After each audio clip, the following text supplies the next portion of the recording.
नमस्कार, चैनल 2 देखने वाले सभी दर्शकों का इस हिंदी बुलेटिन में स्वागत है। मैं हूं तरन खुमन और बुलेटिन की शुरुआत करते हैं हेडलाइंस के साथ।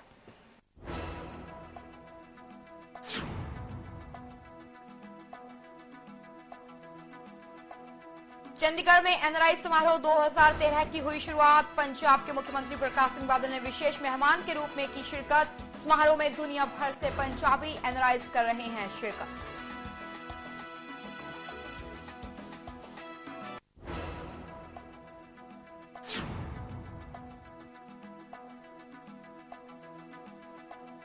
अपराध से निपटने के लिए अपने पायलट प्रोजेक्ट CCTNS को गृह मंत्री सुशील कुमार शिंदे ने कहा कि इस प्रोजेक्ट के जरिए तमाम राज्यों की पुलिस होगी ई-तकनीक से लैस।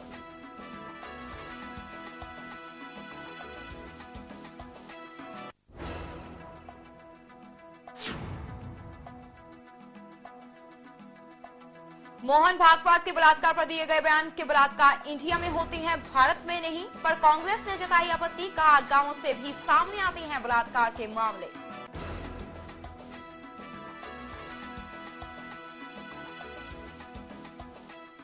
गृह मंत्री सुशील कुमार शिंदे ने अपराध से निपटने के अपने pilot project crime and criminal tracking network and system को लॉन्च किया। मंत्रालय की तरफ से लॉन्च किए गए पायलट प्रोजेक्ट CCTNS के चलते अपराध और अपराधियों को पकड़ने में मदद मिलेगी और इस प्रोजेक्ट के जरिए तमाम राज्यों की पुलिस ई-तकनीक से लैस होगी। Despite all the challenges today, we are at this stage of pilot launch of the project in 25 states and the Union Territories.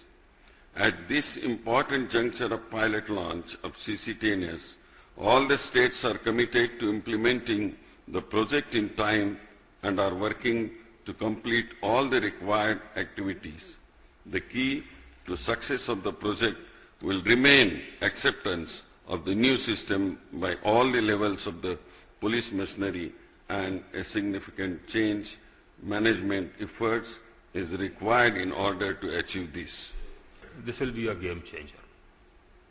It will be a game changer in two ways. Number one, it will bring about a greater transparency, which we believe is necessary. When we are there to serve the people, we believe that transparency is the key. People must be able to find out the status of their complaints. The people must be able to lodge their complaints. This will enable that. The people must be able to check online the status of their complaints. This will enable that. This will enable a closer supervision of the investigation process. So the superior officers will benefit. And with increasing technology, the ability to detect crime, to catch criminals will increase. Therefore, this will be a game changer. We have set up ourselves a timetable for the different stages for getting more and more police stations online. I am quite sure that with your cooperation, we will be sticking to that timetable.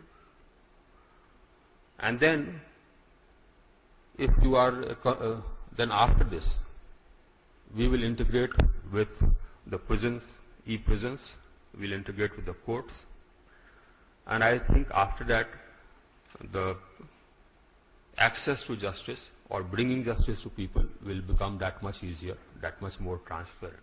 Channel 2 के लिए bureau report. बलात्कार India में होते हैं, भारत में नहीं। मोहन भागवत के इस बयान पर कांग्रेस ने कड़ी आपत्ति जताई है। कांग्रेस नेता राशिद अल्वी ने कहा है कि यह बयान दुर्भाग्यपूर्ण है। वहीं बीजेपी नेता विजय वर्गीय को भी कांग्रेस ने आड़े हाथों लिया है, क्योंकि विजय वर्गीय ने महिलाओं को मर्यादा में रहने की नसीहत दी थी। देखिए, इस तरीके के बयानात बहुत दुर्भाग्यपूर्ण हैं। रेप की घटनाएं हिंदुस्तान भर के देहातों से भी आती हैं। मुझे नहीं मालूम वो भारत का हिस्सा माना जाएगा या इंडिया का हिस्सा माना जाएगा। महिलाओं को सुरक्षा देना सरकार की जिम्मेदारी है, पुलिस की जिम्मेदारी है, और हम इस बात से नहीं हट सकते। महिलाओं को ये दबाव नहीं दिया जा सकता कि वो किस तरीके के कपड़े पहने, उनकी भी अपनी आजादी है। इसलिए इस तरीके के बयानात दुर्भाग्यपूर्ण।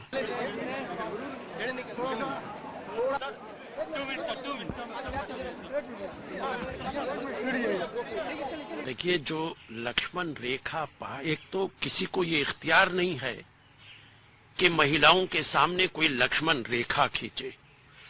लेकिन अगर इस तरीके की बात मानी भी जाए तो जो रावण का हशर हुआ था वही हशर उन लोगों का होगा जो इस तरीके की महिलाओं के साथ ज्यादती करेंगे।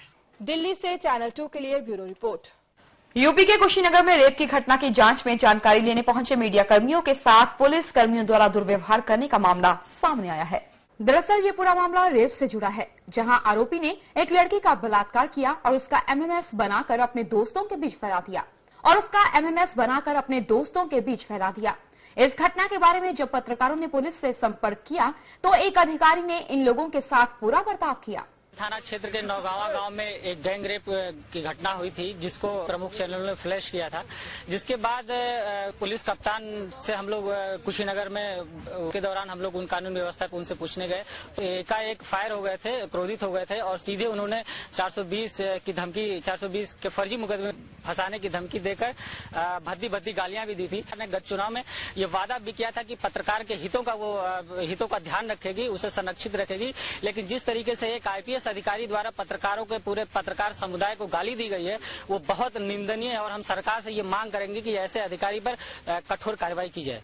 वहीं एसपी डी.के. चौधरी का कहना है कि उन लोगों ने एक आरोपी को गिरफ्तार कर लिया है और दूसरे की तलाश की जा रही है। थाने में नौगावा गांव है, एक लड़की ने इस आशय के थाने में तहरीर दिया कि 15 दिन पहले उसके साथ एक के खेत में एक लड़के ने रेप कर दिया था और दूसरे लड़के ने फोटो खींच लिया था और परसों उसके घर में फिर वो लड़का उसके घर में घुसा हुआ था। उसके घर वालों ने देख लिया, उस पर शोर मचाया। इस संबंध में थाना कसिया में 376-354 का अभियोग पंजीकृत कर लिया गया है और एक अभियुक्त मनोज जो गिरफ्तार कर लिया गया है और दूसरे की गिरफ्तारी के लिए टीम लगाई गई है। उधर रेप पीड़ित का कहना है कि उसे लगातार धमकी मिल रही है। मेरे घर में आए रात के 9 बजे में 2 जना नंदलाल जायसवाल, मनोज जायसवाल मेरे घर में से खींच के बाहर लेके लो, हमारे संग गलत संबंध बना लो। उसके बाद से हम हल्ला दूंगा चिल्ला हमारे घर ले जागल लो, हमारे गाँव के लोग दौड़ा। निश्चित तौर पर चौंकाने वाला ये मामला उस वक्त सामने आया जब पूरा देश महिलाओं के खिलाफ हो रही हिंसा और अपराध को लेकर पुलिस और प्रशासन की भूमिका पर सवाल उठा रहा है। चैनल 2 के लिए कुशीनगर से bureau report. Mumbai Ahmedabad highway पर एक युवती की लाश मिली है। युवती के शरीर पर कपड़े नहीं थे और शरीर पर जख्मों के निशान हैं। युवती की उम्र करीब 20 से 25 साल के बीच बताई जा रही है। फिलहाल युवती की पहचान नहीं हो पाई है।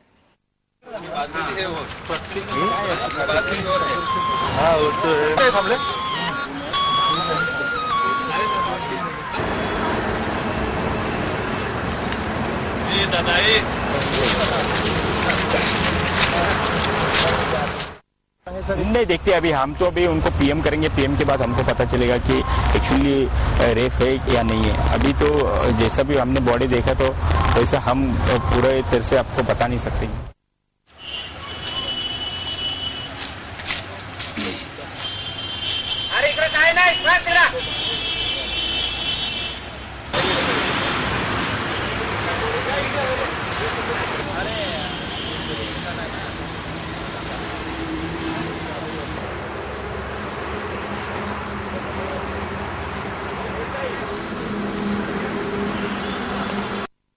मुंबई से चैनल 2 के लिए ब्यूरो रिपोर्ट। और इसके साथ बुलेटिन में फिलहाल समय है एक ब्रेक का। देखते रहें चैनल 2।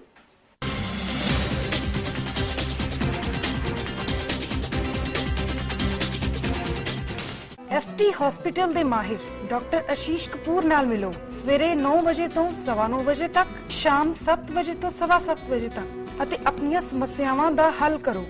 संपर्क करो एसटी हॉस्पिटल 9915402525।